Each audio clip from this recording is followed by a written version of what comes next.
India has achieved a historic milestone in its civil nuclear program with the prototype fast breeder reactor, or the PFBR, at Tamil Nadu's Kalapakkam reaching criticality stage.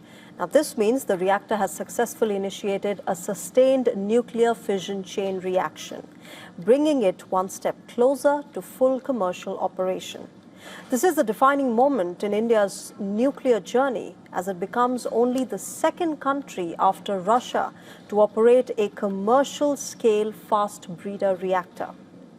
The PFBR is India's most advanced atomic reactor and represents the second stage of the country's three-stage nuclear program.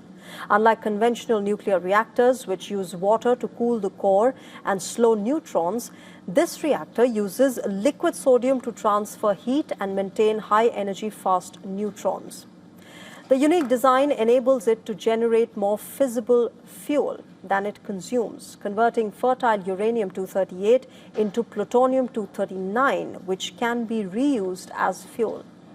Looking ahead, the PFBR paves the way for India's third-stage nuclear program, which will leverage the country's vast thorium reserves.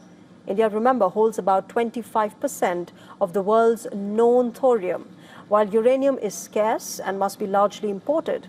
Thorium-232 isotope is fertile but not fissile, which means that it cannot directly produce electricity.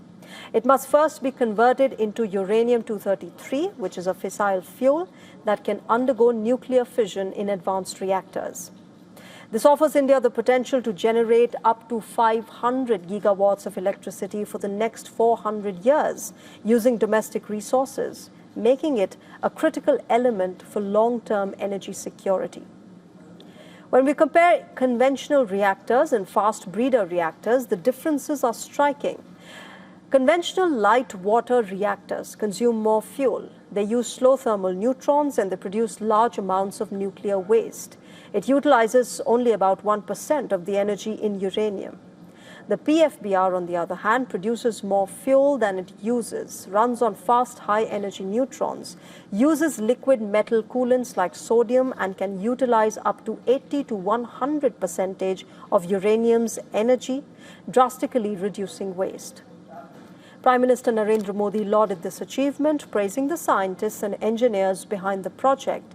He called it a defining step in India's nuclear journey.